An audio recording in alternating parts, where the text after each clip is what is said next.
ದಿನಾಂಕ 26/2/2026ರಂದು ನಾವು SDMC ಸಭೆ ಕರೆದಿದ್ದು. ನಾವು SDMC ಸಭೆಗೆ ಆ ರೂಮಲ್ಲೆಲ್ಲ ಆಯೋಜನೆ ಮಾಡ್ಕೊಂಡು ಅಲ್ಲಿ ಎಲ್ಲ ಪ್ರೊಸೆಸ್ ಮಾಡ್ತಾಯಿದ್ರು. ಆ ಸಂದರ್ಭದಲ್ಲಿ ಸ್ವಲ್ಪ ಇದು ಶಬ್ದ ಆಯಿತು.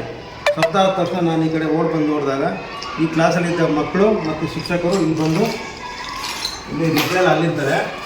ಶಿಕ್ಷಕರು ಇಲ್ಲಿ ಬಂದು ಬಿಡ್ತಾರೆ ಎಲ್ಲ ಹೇಳ್ಬೇಕಲ್ಲ ಅಂತ ನಾವು ಶಿಕ್ಷಕರಲ್ಲಿ ಬಂದು ಬೀಳ್ತಾರೆ. ಅದಾದ ನಂತರ ನಾವು ಟೀಚರ್ಸ್ನ ಕರೆದು ಸೌಮ್ಯ ಮೇಡಮ್ನ ನಾವು ಹಾಸ್ಪಿಟ್ಲ್ ಕಳಿಸ್ಬಿಡ್ತೀವಿ. ನಂತರ ಮೀಟಿಂಗ್ ಮುಗಿಸ್ಬಿಟ್ಟು ನಾವು ಮತ್ತೆ ಹಾಸ್ಪಿಟ್ಲಿಗೆ ಹೋಗಿ ಅವರ ಮೆಡಲ್ ಡಯಾಗ್ನೋಸ್ ಸೆಂಟ್ರ್ ಕರ್ಕೊಂಡೋಗಿ ಅವ್ರಿಗೆ ಇದು ಎಕ್ಸ್ರೇ ಮತ್ತು CT ಸ್ಕ್ಯಾನಿಂಗ್ ಆದಮೇಲೆ ವಾಪಸ್ ತಂದು ನಾವು ರಾಮಕೃಷ್ಣ ಹಾಸ್ಪಿಟ್ಲಿಗೆ ಬಿಟ್ಟು ಅವ್ರ ಮನೆಯವರು ಹೋಗಿ ಸಂಜೆ ಗಂಟೆ ನಾವು ಇರ್ತೀವಿ ನೋಡ್ಕೊತೀವಿ ಅಂತ ಹೇಳ್ತಾರೆ. ಅಲ್ಲಿಂದ ನಾವು ಬಂದಿದ್ದೀವಿ ಸರ್. ನೋಡಿ ಹಿಂದಗಡೆ ಒಂದು ಯಾವುದೋ ವೈಬ್ರೇಟ್ರಲ್ಲಿ ಕೆಲಸ ಮಾಡ್ತಾಯಿದ್ರು.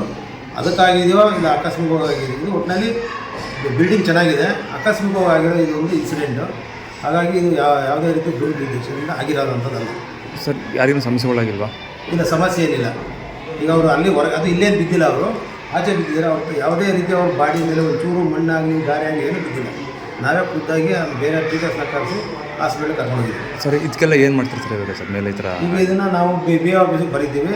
ಅವ್ರೇನಾದ್ರು ಇದು ಬಿಲ್ಡಿಂಗ್ ಸ್ಟೆಬಿಲಿಟಿ ಸರ್ಟಿಫಿಕೇಟ್ ತಗೊಂಡು ನಂತರ ಏನು ಮಾಡ್ಬೋದು ಹಿಂಗಾಗಿದೆಯಲ್ಲ ಅಂತೇಳಿ ಅವರು ಅಲ್ಲಿಂದ ನಮಗೆ ಲೆಟ್ರ್ ಬಂದ ಮೇಲೆ ಇದು ಅಲ್ಲಿ ಏನು ಮಾಡ್ಬೋದು ಡಿಸೈಡ್ ಮಾಡ್ತೀವಿ. ಅಲ್ಲಿ ತನಕ ಇದು ಬಾಗಲಾಗ್ತೀವಿ. ಇನ್ನು ಯಾವುದೇ ರೀತಿ ಇಲ್ಲಿ ಮಕ್ಕಳನ್ನ ಕೂರಿಸೋದಿಲ್ಲ.